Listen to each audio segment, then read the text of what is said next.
जंगल में एक टुनटुनी चिड़िया रहती थी। उसने एक पेड़ की डाल पर अपने लिए घर बनाया था। वो और उसके बच्चे उस घर में रहते थे। अचानक बारिश का मौसम आ गया और बहुत तेज बारिशें होने लगी। टुनटुनी चिड़िया बेचारी कहीं बाहर नहीं निकल पा रही थी।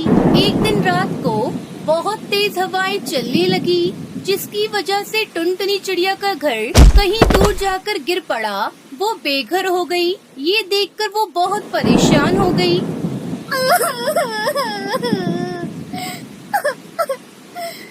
हे ऊपर वाले, ये सब क्या कर दिया? हम लोगों को बेघर कर दिया। अब हम कहाँ जाएंगे? मेरे बच्चे भी बारिश में भीग रहे हैं। अब मैं क्या करूँ? मेरी समझ में कुछ नहीं आ रहा। तू ही हमें कोई रास्ता दिखा। टुनटुनी चिड़िया उसके बच्चे बारिश में पूरी तरह से भीग चुके थे। बेचारे उस चिड़िया को कुछ समझ में नहीं आ रहा था कि वो अब क्या करे। फिर टुनटुनी चिड़िया अपने बच्चों को लेकर पास ही में रहने वाले कालू कौवे के घर गई और उसके घर का दरवाजा खटखटाया। कालू भैया, अरे ओ कालू भैया, दरवाजा खोलो। क्या तुम्हारे घर में हमारे लिए थोड़ी जगह मिलेगी? बारिश के कारण मेरा घर उड़ गया है। मेरे बच्चे बारिश में भीग रहे हैं। दरवाजा खोलो कालू भैया। तभी कालू कौवा गुस्से में अंदर से आवाज लगाकर कहता है, क्या परेशानी है तुझे? क्यों परेशान कर रही है मुझे? अगर तू भीग रही है तो मैं क्या करूँगा?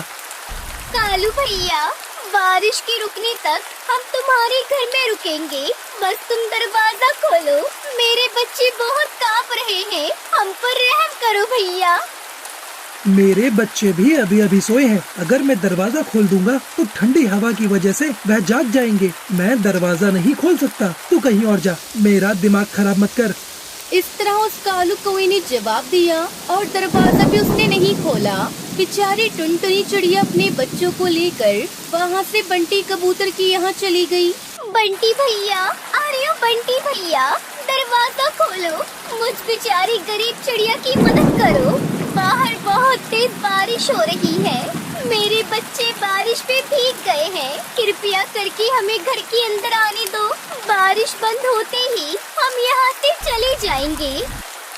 ये सब सुनकर बंटी कबूतर दरवाजा खोलता है और टुनटुनी चिड़िया से कहता है, टुनटुनी चिड़िया, मैं तुम्हारी मदद जरूर करता, लेकिन कल ही बबली कबूतरी ने अंडे दिए हैं। अब हमारे घर में हमारे रहने की भी दिक्कत आ रही है, तो मैं तुम्हें और तुम्हारे बच्चों को अपने घर में रहने की इजाजत नहीं दे सकता। तुम कहीं और चली जाओ। बेचारी टुनटुनी चिड़िया सबसे मदद मांगती है, लेकिन कोई भी पक्षी उसकी मदद नहीं करता। फिर थक हार कर टुनटुनी चिड़िया बरगद के पेड़ की खोल में अपनी रात गुजारती है। फिर बारिश रुक गई। कुछ दिन गुजरने के बाद टुनटुनी चिड़िया ने अपना घोंसला फिर से बना लिया। फिर एक दिन टुनटुनी चिड़िया के घर का दरवाजा किसी ने खटखटाया। कौन है? टुनटुनी चिड़िया, मैं कालू कौवा हूँ। मेरा घर बारिश और हवा की वजह से टूट चुका है। मेरे बच्चे बारिश में भीग रहे हैं। दया करके दरवाजा खोलो। आज की रात हम तुम्हारे घर में रुकेंगे। ये बात सुनकर टुनटुनी चिड़िया दरवाजा खोल देती है और कालू कौवे से कहती है, ठीक है कालू भैया, आप अंदर आ जाओ। फिर कालू कौवा अपने बच्चों को लेकर घर के अंदर आ गया। उसने अपने बच्चों को पंख में छुपाकर सुला दिया था। कुछ दिन पहले टुनटुनी चिड़िया के साथ किया बर्ताव कालू कौवे को याद आया और वो अपने किए पर बहुत शर्मिंदा हो गया। मुझे माफ कर दो टुनटुनी चिड़िया। इसी हालत में जब तुम मेरे पास आई थी, तब मैंने तुम्हें मेरे घर में आने नहीं दिया और ना ही दरवाजा खोला था। लेकिन तुमने मेरे बच्चों को और मुझे अपने घर में जगह दी। तुम्हारा यह एहसान मैं अपनी जिंदगी में कभी नहीं भूलूंगा। कोई बात नहीं कालू भैया, जब तक आप अपना घर नहीं बना लेते तब तक यहीं रुक जाओ, क्योंकि मैं बहुत अच्छी तरह जानती हूँ कि ऐसे समय में क्या होता है। आप बिल्कुल चिंता मत करो। आप बेफिक्र होकर यहाँ पर रहो। टुनटुनी चिड़िया, तुम कितनी अच्छी हो। मैंने तुम्हारी कोई मदद नहीं की, लेकिन फिर भी तुमने मेरा पूरा साथ दिया। आज से मैं तुम्हारा अच्छा दोस्त बनकर रहूंगा और हर मुश्किल वक्त में मैं तुम्हारा साथ दूंगा। जब भी तुम्हें मेरी जरूरत होगी, वहाँ तुम मुझे अपने साथ पाओगी। ठीक है कालू भैया, आज से हम दोनों पक्के दोस्त हैं। और जो हुआ आप उसे भूल जाओ और अपनी जिंदगी में आगे बढ़ो। गलती तो सबसे होती है, बस जो अपनी गलती को मान ले वो पक्षी दिल का सच्चा और अच्छा होता है। इस तरह कालू कौवा टुनटुनी चिड़िया एक दूसरे के बहुत अच्छे दोस्त बन गए। कालू कौवे की सहायता न करने के बावजूद भी टुनटुनी चिड़िया ने कालू कौवे की पूरी मदद की और अपनी अच्छाई साबित कर ली। इसलिए बच्चों, हमारी सहायता करने वाले की ही नहीं बल्कि हमारी मदद न करने वाले की भी हमें सहायता करनी चाहिए, तभी वो हमारा भी साथ देते हैं। आपको पता है, प्यार वो चीज है जो गुस्सा नफरत को भी प्यार में बदल देती है। अगर हम किसी की मदद नहीं करेंगे तो हमारी भी कोई मदद नहीं करेगा। हर कोई टुनटुनी चिड़िया के जैसा अच्छा मन वाला तो नहीं होता।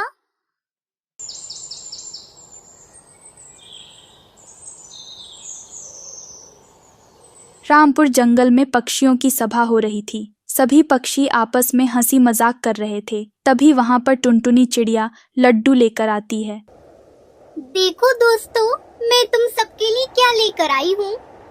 अरे वाह, ये तो लड्डू है और देखने में बहुत ही स्वादिष्ट लग रहे हैं। देखने से तो मुझे भी ये बड़े अच्छे लग रहे हैं। मेरे मुंह में पानी आ गया। अब मुझसे इंतजार नहीं होगा। टुनटुनी, जल्दी से हम लोगों को भी खिलाओ ना। तभी टुनटुनी चिड़िया सभी दोस्तों को लड्डू खिलाने लगती है कि इतने में अचानक से वहाँ पर शिकारी पक्षी चील और बाज आ जाते हैं और दोनों पक्षी सभी पर हमला कर देते हैं। अचानक से हुए हमले से सभी पक्षी बहुत घबरा जाते हैं। चील और बाज ने टूनी मौसी, कालू कौवा, सुनहरी चिड़िया और भी अन्य पक्षियों को कैद कर लिया था। इतने में वहाँ से टुनटुनी चिड़िया अपनी जान बचाकर किसी तरह निकल जाती है। अरे बाज दोस्त, एक चिड़िया तो जान बचाकर निकल गई। ओए ओए, कोई बात नहीं, लेकिन हमने इन लोगों को तो पकड़ ही लिया है ना। उस चिड़िया को भी किसी दिन पकड़ ही लेंगे। ऐसा बोल के दोनों जोर जोर से हंसने लगते हैं और सभी पक्षियों को लेकर अपने घोंसले की ओर निकल जाते हैं। वहीं दूसरी ओर टुनटुनी चिड़िया शिकारी पक्षी से बचकर जंगल में अब बहुत दूर आ गई थी और एक पेड़ पर उदास होकर बैठ के सोचने लगती है। हे भगवान, ये क्या हो गया। वो दुष्ट चील और बाज ने मेरे सभी दोस्तों को पकड़ लिया। अब मैं क्या करूं? मैं इस तरह नहीं रह सकती। मुझे अपने दोस्तों को बचाने के लिए कुछ न कुछ तो करना ही होगा। ऐसा बोल के टुनटुनी चिड़िया सोचने लगती है और वहीं शाम हो जाती है। इतने में टुनटुनी चिड़िया के मन में एक योजना आती है।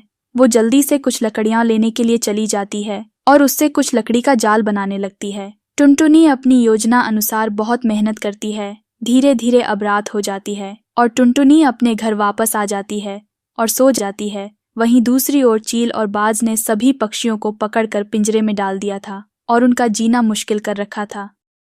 अरे दोस्त, बहुत भूख लगी है। चलो इसमें से किसी एक चिड़िया को पकाकर खाते हैं। और क्या, मुझे भी बहुत भूख लगी है और हमने कई दिनों से चिड़िया का ताजा मांस नहीं खाया। चलो खाया जाए। अरे वो पीली वाली को उठा लेते हैं, वो बहुत फुदक रही है, उसे ही उठा ले। ऐसा बोलकर चील उस चिड़िया के पास चला जाता है और उसे पकड़ लेता है। दोनों मिलकर उसे मार देते हैं और उसे खाने लगते हैं। ऐसा देखकर सभी पक्षी अब डर के मारे कांपने लगते हैं। ये चिड़िया तो बहुत स्वादिष्ट है। खाने में तो मजा ही आ गया। हाँ यार, अब सोया जाए। बाकी की चिड़ियाओं को कल पकाकर खाएंगे। ऐसा बोल के चील और बाज सोने चले जाते हैं। वहीं कालू कौवा, टूनी मौसी और अन्य पक्षियों की डर के मारे हालत खराब हो रही थी। धीरे धीरे अब सुबह हो जाती है। टुनटुनी चिड़िया जाग जाती है और तुरंत ही अपनी योजना के अनुसार चील के घोंसले के पास आ जाती है। वो तभी जोर से एक पत्थर को उठाकर चील के घोंसले की तरफ फेंकती है। पत्थर सीधा चील को आके लगता है और दोनों उठ जाते हैं। अरे कौन है ये जो पत्थर मार रहा है? अरे ये तो वही चिड़िया है जो हमसे बचकर भाग गई थी। चलो चलकर इसे अभी मजा चखाते हैं। ऐसा बोल के दोनों टुनटुनी को पकड़ने के लिए आ जाते हैं। तो टुनटुनी चिड़िया तुरंत ही योजना अनुसार दोनों को जंगल ले जाती है। थोड़ी दूर जाकर टुनटुनी रुक जाती है और जैसे ही दोनों पास आते हैं तो टुनटुनी थोड़ी दूर जाकर पैरों में रखा हुआ पत्थर का टुकड़ा नीचे जमीन पर फेंक देती है। वो पत्थर जैसे ही नीचे गिरता है तो लकड़ियों का जाल तुरंत ही बाहर आ जाता है और तभी वहाँ पर चील लकड़ी से टकरा जाता है और घायल होकर नीचे गिर पड़ता है। लेकिन बाज अभी भी बच जाता है और ये देखकर वो बहुत गुस्सा हो जाता है और फिर टुनटुनी चिड़िया को मारने के लिए उसका पीछा करने लगता है। ओहो, ये क्या हुआ? ये बाज तो बच गया। अब मुझे कुछ और करना होगा। ऐसा बोलकर टुनटुनी चिड़िया बाज को खोखली हुई लकड़ी के टुकड़े के पास ले जाती है और अंदर चली जाती है। टुनटुनी को देखकर उसका पीछा करते हुए बिना कुछ सोचे समझे बाज भी अंदर चला जाता है। टुनटुनी जल्दी से दूसरे छोटे द्वार से बाहर आ जाती है, जबकि बाज अपने बड़े शरीर के होने के कारण उस छोटे से द्वार से बाहर नहीं आ पाता है और वो जल्दी से पीछे मुड़ जाता है। इतने में टुनटुनी बाहर आकर लकड़ी के टुकड़े से उस द्वार को बंद कर देती है और बाज वहीं फंस जाता है। टुनटुनी की योजना सफल हो जाती है। वहीं चील और दुष्ट बाज को उसके किए की सजा मिल जाती है। टुनटुनी जल्दी से चील के घोंसले पर आकर अपने सभी दोस्तों को बचा लेती है और जो कुछ हुआ था वो सब उन लोगों को बताती है। वो लोग भी टुनटुनी को अपनी आप बीती सुनाते हैं। सभी पक्षी टुनटुनी चिड़िया को धन्यवाद देते हैं और अपने अपने घर वापस लौट जाती है और इसी तरह रामपुर जंगल में खुशियां वापस लौट आती है।